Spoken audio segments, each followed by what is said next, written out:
Hey there everybody, this little package just arrived from Lamnia of Finland. Let's get it open and see what's in here.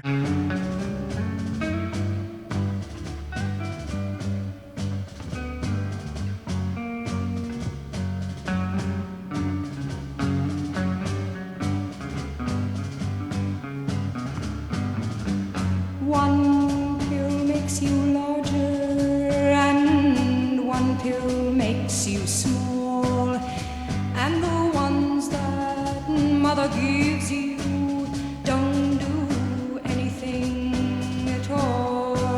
Go ask Alice when she's 10 feet tall. And if you go chasing rabbits and you know you're going to fall. Oh, look at that. The Fallkniven H1Z in Elmax Steel. I wanted one of these for a while. Woohoo! They usually don't ship packages like this from Lamnia. You usually get a really big box with licorice candy and all kinds of stuff, you know, coming from Finland. But oh well, let's get to it. All right, there it is. Look at that. This is the little reflective sticker, which is kind of like your warranty. And there's actually a website that you go on and like you type in or you scan it and it'll tell you if it's legit. So you make sure you're not getting like a knockoff out of China or something, you know. But Lamnia is a very trustworthy company. These were finally back in stock. And I've wanted one for a while. And I'm usually not a fan of small blades. In fact, I usually stay away from them. But there was just something about this one. And then DBK, Dutch Bushcraft Knives, just did a review on it, and it looked actually pretty promising. And I have a couple other Fallkniven knives, so I'm like, you know, I'll give it a try. This sheath is so tiny. Looks very well made though. But yeah, let's get to the knife. We're not here for the sheath. All right, the big reveal. H1 Fallkniven Elmax.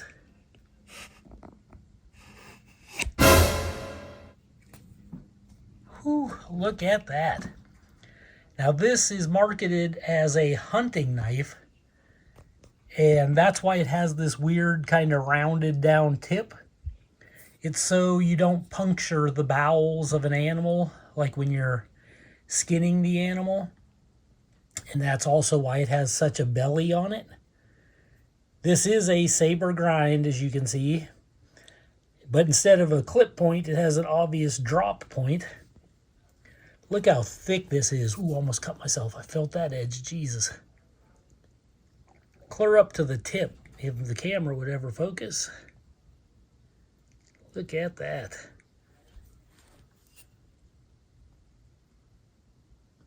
That is a stout, stout blade. If you wanted to do bow drill divots, you know, you could do a lot worse than having a thick tip like that. Does this side say anything? Nope, nothing written on this side.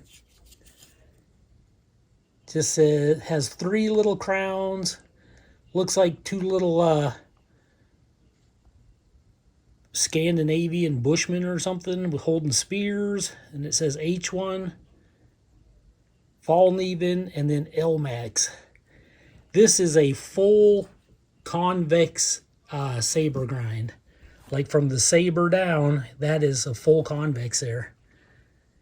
And usually with Fallkniven, their convexes are excellent and they're just scalpel sharp.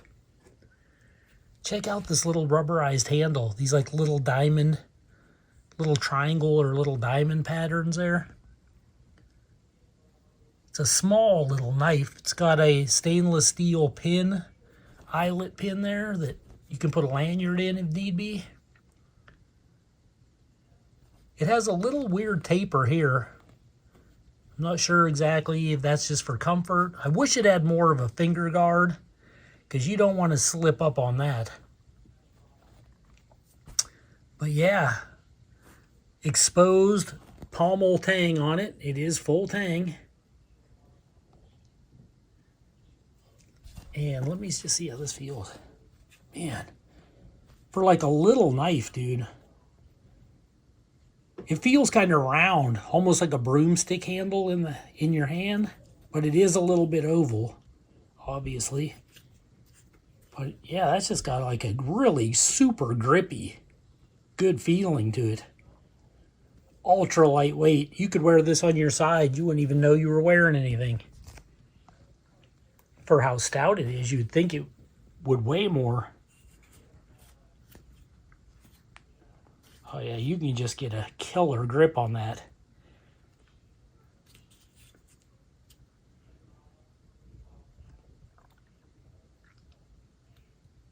Yeah, really nice. And the spine, that might be the sharpest spine I've ever felt. It almost feels like there's a blade edge on each side. This thing would not only make shavings on a stick, like on fat wood or just a stick for tinder, but it will throw sparks from a ferro rod. Probably the best out of any knife ever created. But yeah, look at that edge. Man, I always wanted this one. I mean, I didn't, but it feels like I did. But yeah, I actually dug out some of my other Fallknivens because I tried to take it easy on them because they are expensive. But it's like they're not expensive when you consider what you're getting. Like their heat treat, their steel, their edges, their grips, their sheaths. A lot of people don't like these sheaths, but their sheaths are just fine. A little bit of rattle maybe, like if you shake them hard enough, but you know, big deal. Excellent, excellent knives. So in that sense, I think they're worth every penny. Like it would be smarter to save up an extra couple months and get a Fallkniven than to get two, you know, lesser knives. This one says this Fallkniven knife is covered by a 10-year warranty. So yeah, gives you ways of sharpening your knife. They're made in Sweden. And I'm telling you, I think comparing them to a lot of American knives made in the USA, I mean, LT Wright is pretty great, I gotta say. And Bark River is kind of hit or miss. You can get a real great knife, or sometimes you can get a knife with some problems. But, you know, other than some customs, maybe Winkler is up there. But, and then some nice stuff out of Germany or Japan or possibly Italy. But, you know, I guess Joker out of Spain is pretty decent. But in my experience with the blades I have, these Fallkniven knives made in Sweden are the cream of the crop. I haven't found anything better yet. Like, this is literally it. Okay, this is exactly just a hair over 3 3/4, about 3 7/8 on the cutting edge, with the blade being a solid 4 inches, but the cutting edge is about 3 7/8, 3 3/4. The overall knife is 8 1/2.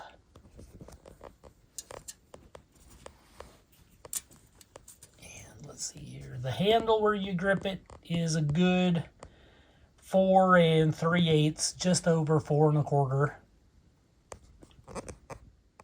And the width of this little blade is just a hair over an inch. I'd say 1 1/16. That's what we're looking at down there.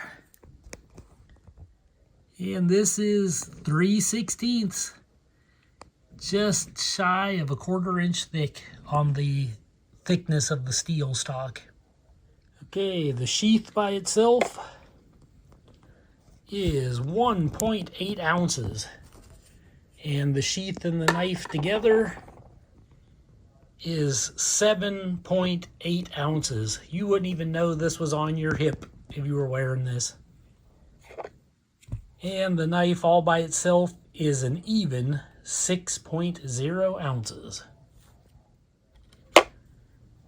The sheath by itself is 50 grams, if you like grams. The knife and the sheath together, 221 grams. And the knife all by itself, 171 grams. Here is a sheet of printer paper. This is the knife right out of the package. I haven't even wiped it off. Let's see if it arrives sharp at all.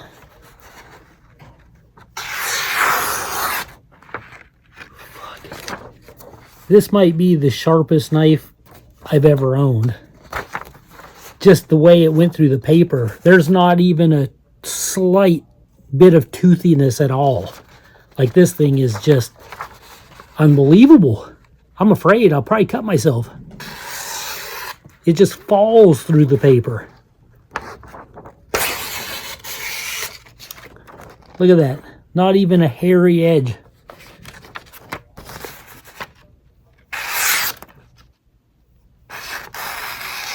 Get you a little curl there.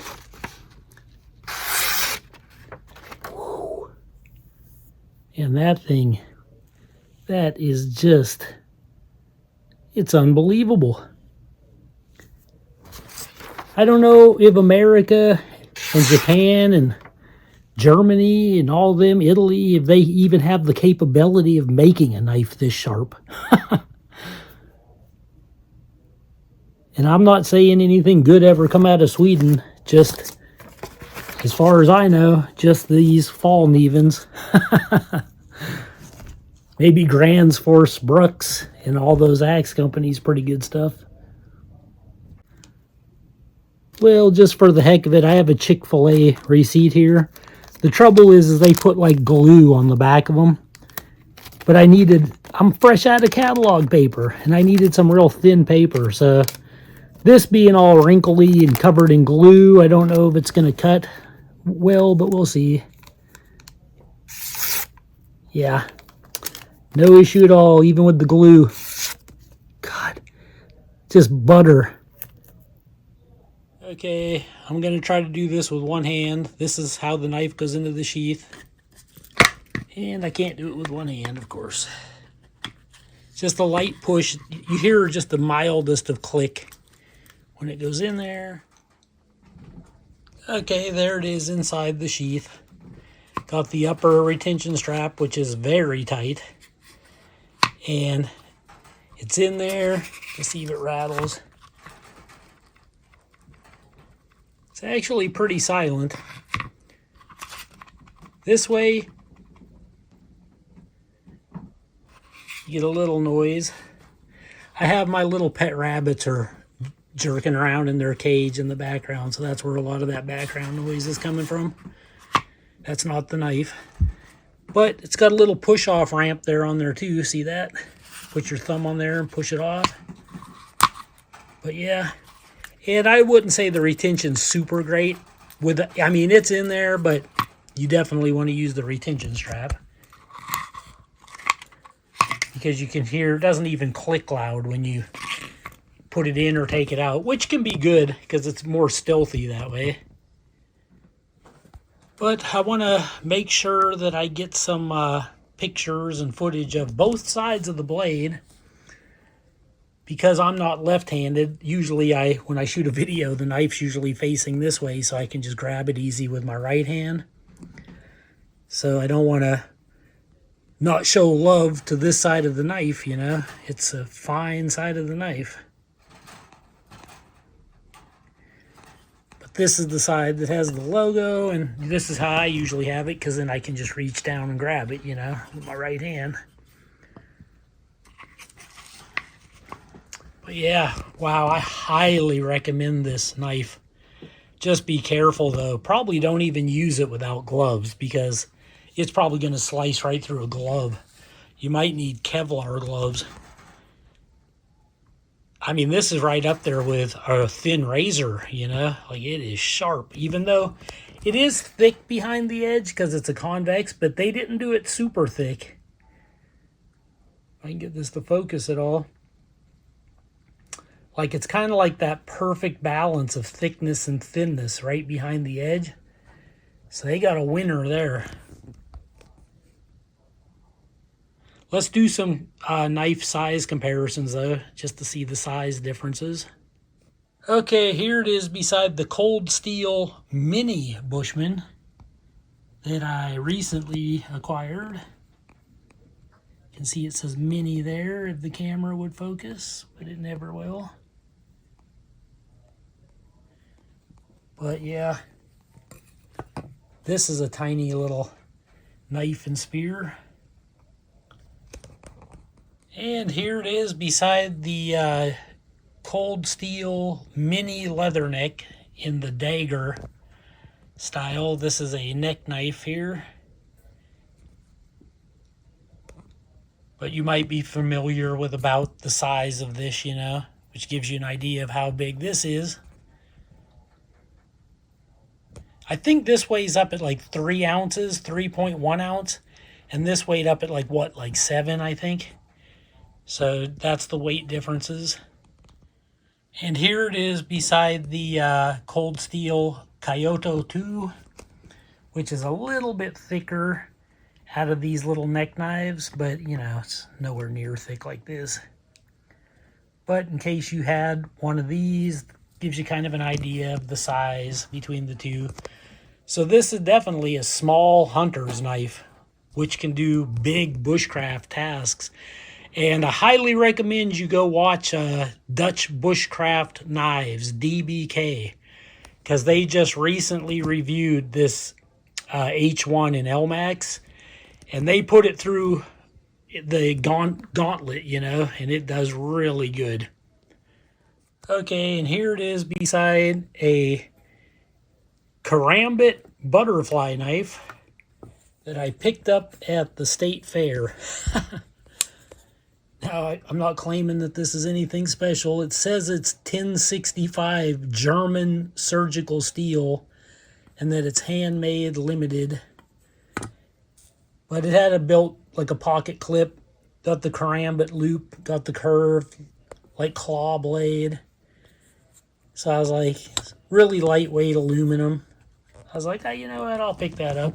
I'm not going to do any review of it on its own, so you know, what the heck, I thought I'd throw it in here and let everybody take a peek at it. It is sharp, I'll give it that. And here it is beside my Fallkniven A1 in laminated VG10 steel. And you can see the lamination line on it very faintly if you get the light just right. I don't think the lighting's going to do it justice today though. There you can kind of see it. But big, full convex. It's a Sabre grind again, but from the Sabre grind down, it's full convex. It's got the exposed pommel.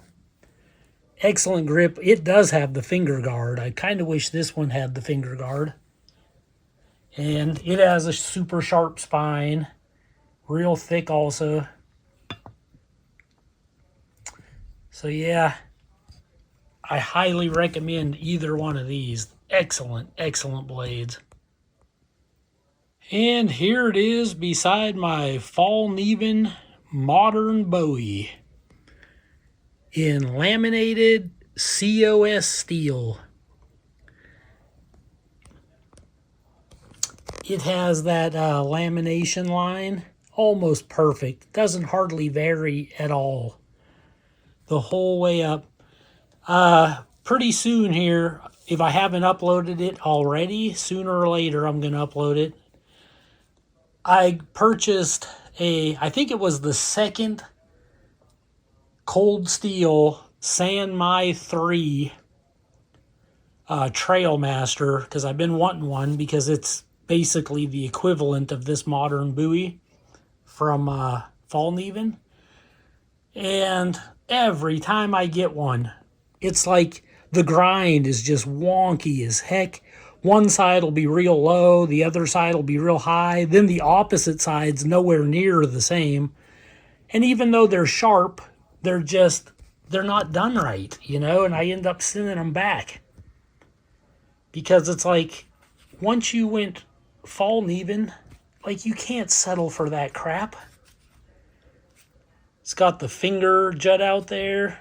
Then it's exposed pommel. I mean, this is just 10 times the knife of the cold steel Trailmaster version. And I know a lot of people don't want to hear that, because Trailmasters are like half the price of this.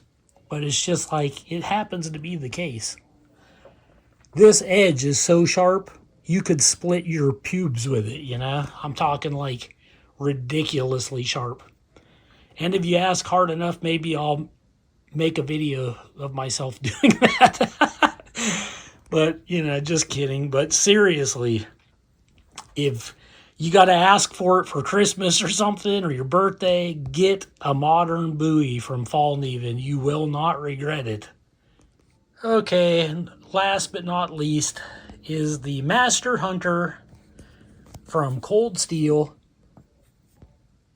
This one is Sanmai VG1, or this one's VG10, I think, from Taiwan.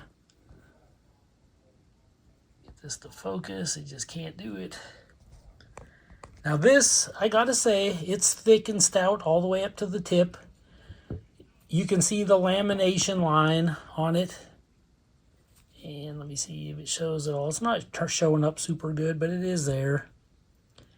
And it's pretty symmetrical on this. Like, even though this is from Taiwan, they did a really good job on it. I can't complain. So it's like, there's no exposed pommel though. But you do get a little bit better finger guard, I gotta say.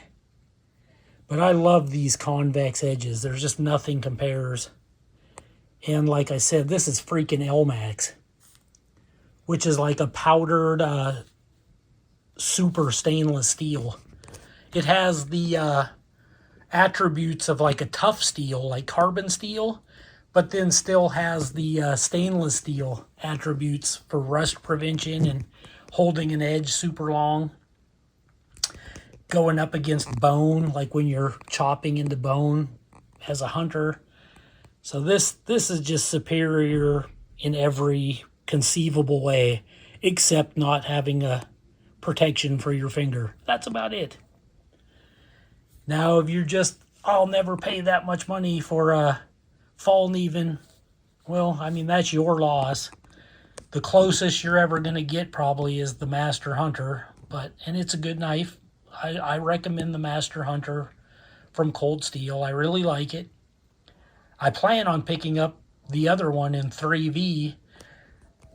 This one from Taiwan and the one in 3V from Taiwan, they're both full flat grinds, which are fine, but I do prefer the super strength and sharpness of these convex edges from Sweden. And here it is beside the BK82 in MagnaCut. Two super awesome knives. This one is from K-Bar, and this one, of course, is from Fallkniven.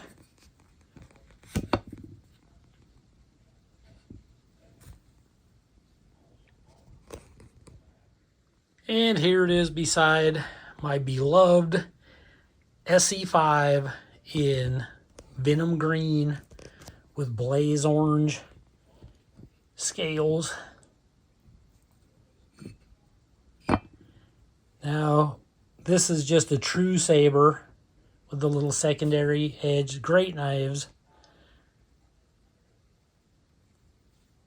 Great color. Well, there you have it. It is the Fallkniven H1 in Elmax Steel. I think sometimes it's listed as H1Z. Yeah, H1Z. Sometimes people just call it H1. But H1Z in Elmax. And yeah, you could do a heck of a lot worse than one of these blades. I'm telling you, get the money together and get one. And if you love great big chopping knives like the big ones, then get the modern Bowie. And the A1 that I got from Fallkniven 2 is a great knife. I mean, heck, I have yet to get a bad knife from Fallkniven. They're just always top notch. Well, this video has gone on plenty long enough. I think I covered everything. It's like I don't want to stop talking about it and holding it and slicing stuff with it. It's just a dynamite knife. I hope you enjoyed this unboxing review. This is Joe Doomsday, signing out.